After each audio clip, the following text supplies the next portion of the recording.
Just like so many people, I've always wanted to make something that others love. I've always wanted to make something that people will remember for years to come. I want people to look at me and say, wow, I am so happy you made this. Making something totally original is difficult, but in my creative projects, I've always tried to make everything myself as much as possible. If I wanted to knit a sweater, I would not value it as much if I used a pattern to make it. If I wanted to make music, they had to be original songs, not covers. If I wanted to draw, I would beat myself up for needing to find a reference. Because what even is the point of making something if someone else did some of the heavy lifting for you? Who am I as a creative if I have to lean on others to make things? I decided that the thing I want to try making next is a game. I have always wanted to make music for games, especially since I played Undertale and more recently Clay Obscure Expedition 33. Those little, or well, not so little, masterpieces make you realize just how good soundtracks can be. But since I don't think anyone is handing me a contract anytime soon, I either have to know someone who is making a game or I have to make the game myself. Making it myself is better anyway. That way I have full, complete, and total control. It can be whatever I want, and I don't have to worry about the pesky opinions of other people. No managers, no customers, no supervisors, just me and my laptop. Just me and my laptop.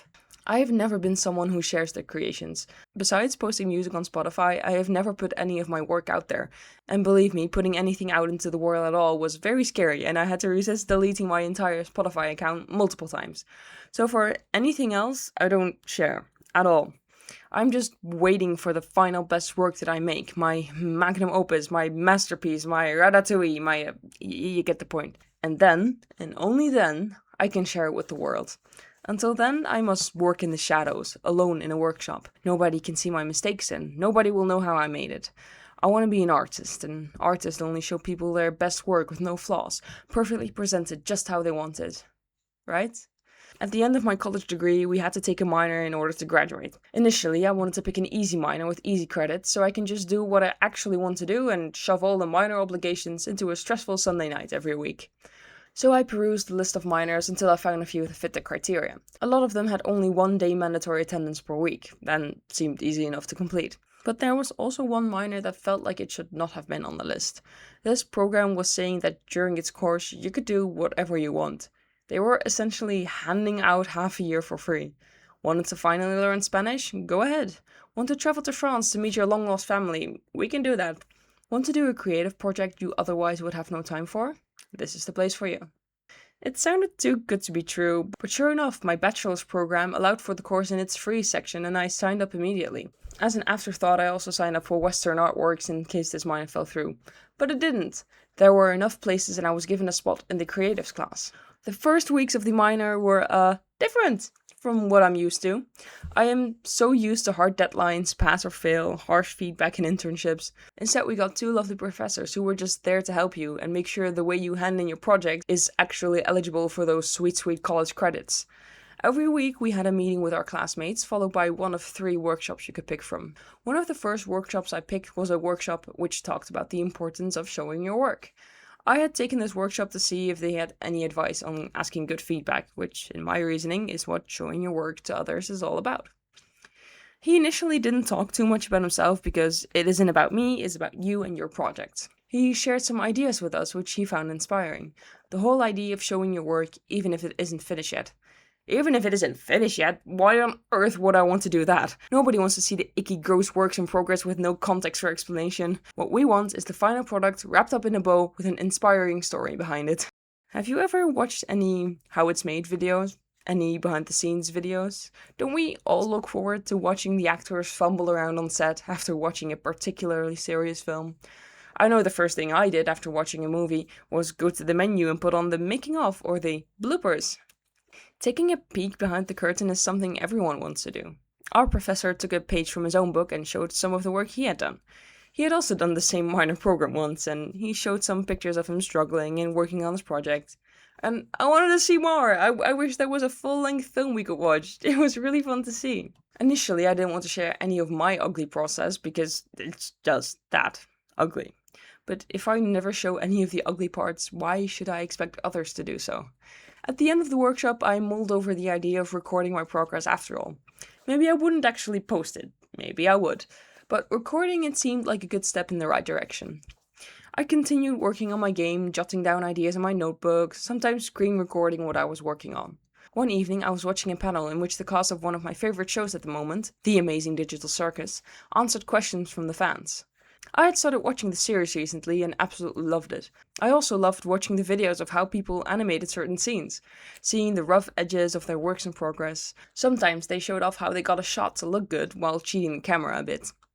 During the panel, one of the fans asked the question, "How did you get into voice acting?" I sat up a little straighter. This is something I am particularly curious about too, always having had interest in voice acting myself. Alex Rochard? No. He answered the question in an unexpected way. Had he applied to voice acting jobs or attended some prestigious voice acting school? No. He had uploaded a fan dub of Spantum. For the 3 people watching who don't know who this little pixely figure is, it's a video game character in Deltarune. The creator of The Amazing Digital Circus saw the video and pretty much offered him the role, as far as I understand it, because he showed his work. He still would have been the perfect candidate had he not posted that video, but he would never have been noticed and someone else would have voiced his character. I sat back in my chair. It all comes back to this, to showing your work. And he got a dream job by being a fan of something. He had taken something he loved and added his own spin to it. I quickly looked up the video he made, and I can see why he got him hired. It was a pretty dang good fandom. I don't have the hope that something like that will happen to me, that someone will see a video of mine and hire me for something on the spot, but that doesn't mean I don't see value in sharing what I do. So now I don't just want to record to document this process of the minor. I want to record more things and creative projects I take up, not explicitly with the hopes of getting hired somewhere. I doubt many workplaces are looking for someone who knits all the time. But as I'm making and editing these videos, I find it quite fun to do. I look forward to writing scripts and I look forward to stitching everything together into a polished video, even though editing software still makes me cry sometimes. Now the minor program is coming to a close, and what did I actually learn during this minor? Well, one thing I notice is that while working on something all by yourself is nice because you have total and complete control, you have total and complete control. And so if I don't do the thing doesn't get done. If I'm having trouble with something, I can ask friends for advice, but in the end, I have to do it myself. And yeah, I've noticed that I am not good at everything. And while that doesn't immediately mean that I can't learn these skills and become good at the thing, sometimes I don't want to get good at the thing. I don't want to be responsible for making everything work. I want to be responsible for maybe 1 or 2 things, and that's a big ask already. I would much rather have someone else make an inventory system while I focus on making things look pretty. For example, I've noticed that I like small coding things, such as making objects interactable, little if-else statements, but I don't like complex coding things such as dialogue systems and inventory systems. It gets a little above my head. I like making stand-in assets or like little drawings that convey what goes where without much detail, but I find designing them with detail to be a bit difficult. But then I do like shading those things, like adding shadows and lights, coloring things. I think I'm good at making things look pretty, but designing entire environments is hard. And animation isn't my strong suit either. I like writing dialogue, but I don't like keeping track of all the lore and where it should go. I just want someone to tell me, okay, here you need to allude to this, and then I can say, got it, and go into my little writing cave. I also like recording everything like footsteps and little noises, but audio mixing is still something that eludes me sometimes. And I feel with all these things that I could do them fully if I could just focus on doing that and not, everything else as well. I felt a lot of pressure to have everything be perfect, and sometimes that kept me from doing much at all. And that makes me realize I don't have to do everything myself. Games are made in teams, and that's for a reason. If I don't like a certain aspect, I don't necessarily have to do it. So right now I am still working on my game, or by the time this video goes live to the public, it will be done in a good enough state. I don't think it will become the grand masterpiece I thought I'd be making when I started, and that's okay. It is more important for me to try new things and experience a process than to have a wonderfully polished game. So, getting back to my whole I have to be original to be creative thing. Trying to come up with, for instance, a totally unique universe is difficult and takes a lot of time. And you may get lucky and have a bunch of people fall in love with your totally cool and original webcomic and buy all your merch, but there are also many people out there making fan games and fan art. and I myself share every cool Deltarune animation with my friends as soon as I see them, so why did I ever think that being 100% totally original was ever a requisite to being creative? Plus, forcing myself to only work in my own bubble of pure original ideas is tiring. I love getting inspired by shows, movies, books, and games, and I'm done pretending that I don't. So why wouldn't I use the inspiration they give me to make something?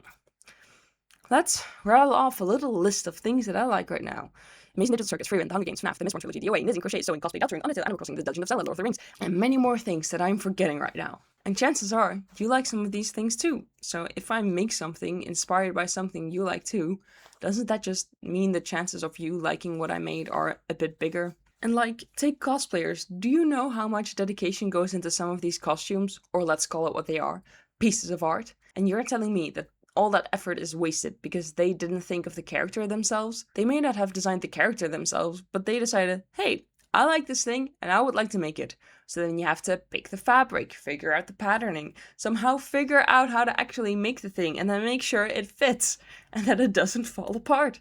Even if all you did was print out a picture and staple it to your shirt, you still decided to do that. You decided you liked something and took action. And I think that is pretty cool. And just to be clear, I am not saying that if you have an idea for your own original graphic novel, that you shouldn't try to make that. But I am saying that for me, it gets tiring to force myself into a little bubble that disallows any inspiration. And so for me, letting go of that idea is nice. It's nice here. Besides, I don't believe that a fully original idea even exists, but that's a topic for another day. So I have decided to embrace being a fan and to start making fan things. Right now, I am planning a Freewind cosplay, which will take a while for me to actually realize, but I have made a whole document already in which I brainstorm some ideas, and I think I can pull it off. I have also started knitting the shirt already. Ah! I have also finally decided that I want to learn how to use Blender, so yeah, all good stuff. So, what's going to happen here on this little channel? Well, silly, this is where I'll be posting all of that. I love making little documentaries about what I am doing because I like attention. So I hope I can slowly fill this channel up and make it my whatever portfolio. So thank you for letting me ramble a bit, and maybe I'll see you again sometime. Bye! There were not, oh my god, a requisite, and many more things that I am forgetting right now. Ooh. And many more things that I am forgetting right now. Okay, maybe don't do that. And chances are, that's nuts. That's nuts. And they may not. That's nuts. That's nuts. They may not have.